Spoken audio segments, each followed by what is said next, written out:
നിങ്ങളൊരു പിൻട്രസ്റ്റി aesthetic staycation നോക്കുന്നവരാണോ? ഇതാ നിങ്ങൾക്ക് വേണ്ടി ഒരു കിടിലൻ പ്ലേസ്.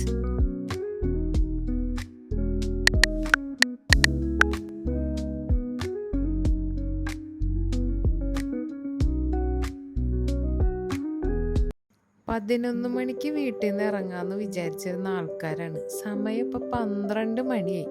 എന്നിട്ട് ഞങ്ങൾ ഇറങ്ങിയിട്ടില്ല ഇതുവരെ. അല്ലെങ്കിൽ സമയം എത്ര അധികം ഉണ്ടെങ്കിലും അവസാന നേരത്ത് ചെയ്യണ ആ ഒരു ഒരുക്കങ്ങളുടെ ഒരു സാറ്റിസ്ഫാക്ഷൻ അത് വേറെ തന്നെയാണ്. ഞങ്ങൾ കാർ എടുത്തതിന് ശേഷമുള്ള ഞങ്ങളുടെ ഫസ്റ്റത്തെ ഒരു ലോങ് ട്രിപ്പാണ്. എസ്പെഷ്യലി ഞങ്ങൾ എടുത്തിട്ടുള്ളത് ഒരു ഇലക്ട്രിക് കാറാണ്, പഞ്ച്. അപ്പം അതിൻ്റെ കാര്യങ്ങൾ എത്ര നമുക്ക് കിട്ടും, അതായത് എത്ര ഡിസ്റ്റൻസ് നമുക്ക് പോകാൻ പറ്റും എന്നുള്ളതൊക്കെ ഞങ്ങളിന്ന് ടെസ്റ്റ് ചെയ്യാണ്.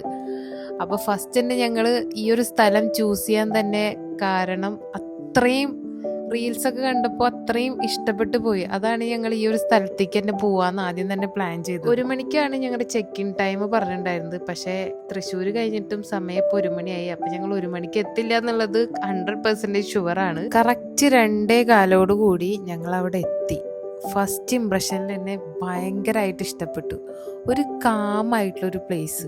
പുറമേ നിന്ന് നോക്കുമ്പോൾ പക്ക ഒരു ട്രഡീഷണൽ സ്റ്റേക്കേഷൻ, പക്ഷെ അകത്ത് കയറിക്കഴിഞ്ഞാൽ ഒരു പിൻട്രസ്റ്റി എസ്തെറ്റിക് വൈബാണ് നമുക്ക് ഫീൽ ചെയ്യുക. അത്രയും അടിപൊളിയായിട്ടും ഡീറ്റെയിൽഡ് ആയിട്ടാണ് ഈച്ച് ആൻഡ് എവരി, അതായത് ഓരോ ചെറിയ കാര്യങ്ങളും അത്രയും സൂപ്പറായിട്ട് ഇതിൻ്റെ അകത്ത് അവർ ചെയ്തു വെച്ചിട്ടുണ്ട്. കപ്പിൾസിനും ഫാമിലിക്കും അതുപോലെ തന്നെ ഫ്രണ്ട്സൊക്കെ ആയി ഏകദേശം ഒരു 5-6 പേർക്കൊക്കെ സുഖമായിട്ട് ചില്ല് ചെയ്യാൻ പറ്റിയ ഒരു സ്ഥലമാണ്. ഒരു വിൻഡോയിലൂടെ നമുക്കൊരു അടിപൊളി വ്യൂ കിട്ടും. ഒരു റോഡും മലയും കുന്നും ഒക്കെ കാണുമ്പോൾ നമ്മുടെ മൈൻഡൊക്കെ ഒന്ന് റിലാക്സ് ആയിട്ടൊരു ഫീലിങ്സ് ആണ് നമുക്ക്. ഇവിടെ എനിക്ക് ഏറ്റവും കൂടുതൽ ഇൻട്രസ്റ്റിംഗ് ആയിട്ട് തോന്നിയുള്ളത് ഈ ഒരു ബാത്റൂമും അവിടെ നിന്ന് കിട്ടുന്ന ഒരു വ്യൂ ആണ്. നമുക്ക് ഏറ്റവും കൂടുതൽ സമാധാനമായിട്ട് ഇരിക്കണമെങ്കിൽ, ലൈക്ക് അങ്ങനെ ഒരു ഫീലിങ്സ് നിങ്ങൾക്ക് വേണമെന്നുണ്ടെങ്കിൽ നിങ്ങൾ മസ്റ്റായിട്ട് പോകേണ്ട ഒരു പ്ലേസ് ആണ് കളം ബൈ ക്ലേ ഫീൽഡ്സ്. ഇവിടെ എത്തിയാൽ നമുക്കൊരു നൊസ്റ്റാൾജി ഒക്കെ ഫീൽ ചെയ്യും. കാരണം തൊട്ടടുത്ത് തന്നെ അമ്പലവും താമരക്കോളവും പാടവും ഒക്കെ കാണുമ്പോൾ മനസ്സിന് എന്താ പറയുക, നമ്മളെ ഒരുപാട് വർഷം ബാക്കിലേക്ക് കൊണ്ടുപോകണ പോലെയാണ് ഇവിടെ ഫീൽ ചെയ്യുക. നമ്മൾ ഇന്ന് ഇവിടെ ചെക്ക് ഇൻ ചെയ്തത്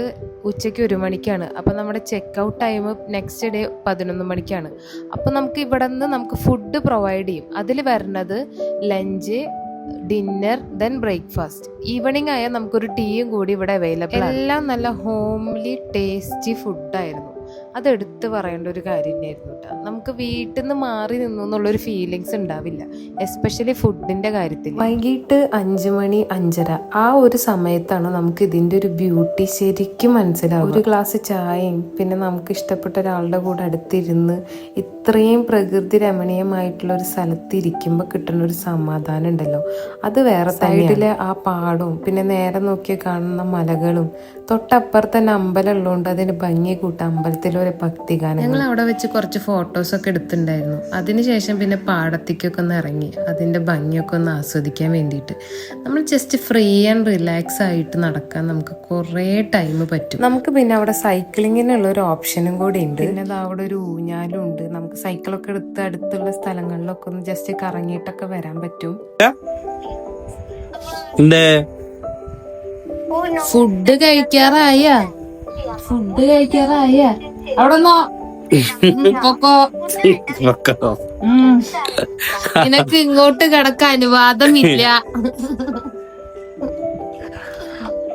യെസ്, ഫൈനലി ഞങ്ങളുടെ ഫുഡ് എത്തി. എന്തോരം വെറൈറ്റീസ് ഓഫ് ഫുഡ്സ് ആണെന്ന് പറയാം. പൊറോട്ട, പുട്ട്, ചിക്കൻ, അങ്ങനെ എന്താ പറയാ, നമ്മുടെ മനസ്സും വയറൊക്കെ സിമ്പിളായിട്ട് നമ്മൾ ഫാമിലിയൊക്കെ ആയിട്ട് പോകുമ്പോൾ കുട്ടികൾക്ക് ടൈം പോകാൻ വേണ്ടിയിട്ട് കുറേ ഗെയിംസിനുള്ള ഓപ്ഷനും കൂടി അവിടെ ഉണ്ട്. കുറേ കാർഡ് ഗെയിംസും ചെസ്സ്, യുനോ, ലുഡോ, അങ്ങനത്തെ കുറേ ഗെയിംസിൻ്റെ ഓപ്ഷൻസ് ഒക്കെ നമ്മൾ അവിടെ കണ്ടു. അതൊക്കെ എനിക്ക് ഭയങ്കര ഇൻട്രസ്റ്റിംഗ് ആയി തോന്നി. മോർണിംഗ് വൈബിൽ ഞങ്ങൾ കുറച്ച് ഫോട്ടോസും കൂടി എടുത്തിട്ടുണ്ടായിരുന്നു. നല്ല രസമാണ്. എല്ലാം നല്ല ആസ്തെറ്റിക് ആയിട്ടുള്ള ഫ്രെയിംസ് ആണ് അവിടെ നമുക്ക് കിട്ടുന്നത്. നമ്മൾ കുറച്ച് vintage men in love theme based ആയിട്ടുള്ള കുറച്ച് ഫോട്ടോസാണ് എടുത്തത്. അതിൻ്റെ ഒരു റീല് ഞാൻ അപ്ലോഡ് ചെയ്തിട്ടുണ്ടായിരുന്നു. ഈ ഒരു പ്രോപ്പർട്ടിയുടെ പേര് തന്നെ കളാണ്, വിച്ച് മീൻസ് കളം എന്ന് പറഞ്ഞാൽ 100 വർഷങ്ങൾക്ക് മുന്നേ കൊയ്ത്തൊക്കെ കഴിഞ്ഞ് നെല്ലൊക്കെ ശേഖരിക്കുന്ന ഒരു സ്ഥലമായിരുന്നു. ആ ഒരു പ്ലേസിനെയാണ് ഇത്രയും മനോഹരമാക്കിയിട്ട് അവർ മാറ്റിയിട്ടുള്ളത്. നമുക്ക് ഒരിക്കലും അത് ഇമാജിൻ ചെയ്യാൻ കൂടി പറ്റില്ല. ഇവരെ പേജ് എടുത്ത് നോക്കി കഴിഞ്ഞാൽ നമുക്ക് കാണാൻ പറ്റും. അവരുടെ ഓൾഡ് വീഡിയോയും ന്യൂ വീഡിയോ ഒക്കെ എന്ത് ഭയങ്കര ഭംഗിയിലാന്നറിയാം അവരത് സെറ്റ് ചെയ്ത്. നിങ്ങൾ ഇനി വൺ ഡേ സ്റ്റേക്കേഷൻ അല്ലെങ്കിൽ പാലക്കാട് വഴിക്കൊക്കെ വരുന്നുണ്ടെങ്കിൽ ഈ ഒരു പ്ലേസ് ഞാൻ എല്ലാവർക്കും സജസ്റ്റ് ചെയ്യും. കാരണം അത്രയും നൈസ് എന്ന് പറഞ്ഞാൽ അത്രയും അടിപൊളിയാണ്. എല്ലാവർക്കും ഇവിടെ വന്നാൽ ഇഷ്ടാവും, അത് 100% ഉറപ്പാണ്. അങ്ങനെ ഞങ്ങൾ വീഡിയോസൊക്കെ എടുത്ത് കഴിഞ്ഞു. പിന്നെ ഞങ്ങളുടെ ബ്രേക്ക്ഫാസ്റ്റ് എത്തി. നമുക്ക് വെജാണോ നോൺ വെജ് ആണോ എന്നൊക്കെ അനുസരിച്ച് നമുക്ക് കസ്റ്റമൈസ് ചെയ്ത് ഇവിടെ ബ്രേക്ക്ഫാസ്റ്റ് അവൈലബിൾ ആണ്. പിന്നെ നോൺ വെജ് ആണെങ്കിൽ നമുക്ക് 3 ടൈംസും നോൺ വെജ് ആഡഡ് ആയിരിക്കും. ഏകദേശം ഒരു 10:45 ടൈമൊക്കെ ആകുമ്പോഴേക്കും ഞങ്ങൾ ചെക്ക് ഔട്ട് ചെയ്യാൻ തുടങ്ങിയിരുന്നു. ഞങ്ങൾ ബാഗൊക്കെ പാക്ക് ചെയ്ത് ഞങ്ങൾ ഏകദേശം ഇറങ്ങി തുടങ്ങി. നിങ്ങളൊരു പിൻട്രസ്റ്റ് എസ്തറ്റിക് വൈബുള്ള ഒരാളാണെങ്കിൽ ഈ ഒരു പ്ലേസ് ഞാൻ സജസ്റ്റ് ചെയ്യും. കാരണം അത്രയും ബ്യൂട്ടിഫുൾ ആണ്, അത്രയും പീസ്ഫുൾ ആണ്. കളത്തിൻ്റെ എക്സാക്ട് ലൊക്കേഷൻ വരുന്നത് പാലക്കാടാണ്. നിങ്ങൾ പാലക്കാട് വഴി പോകുന്നുണ്ടെങ്കിൽ അല്ലെങ്കിൽ ഇപ്പോൾ വെക്കേഷനൊക്കെ സ്റ്റാർട്ടായിട്ടുണ്ടല്ലോ, അപ്പോൾ ഒരു സ്റ്റേക്കേഷൻ ആഗ്രഹിക്കുന്നുണ്ടെങ്കിൽ ഈ ഒരു പ്ലേസ് മസ്റ്റ് വിസിറ്റ് ആണ്. നിങ്ങൾ എന്തിന് ബാലിയിലൊക്കെ പോകണം? ഇത്രയും അടിപൊളിയായിട്ടുള്ളൊരു പ്ലേസ് നമ്മുടെ ഈ കൊച്ചു കേരളത്തിലുള്ളപ്പോൾ. എൻ്റെ ഈ ചാനൽ നിങ്ങൾ ആദ്യമായിട്ട് കാണുന്നതെങ്കിൽ സബ്സ്ക്രൈബ് ചെയ്യാനും സപ്പോർട്ട് ചെയ്യാനും നിങ്ങൾ മറക്കല്ലേ.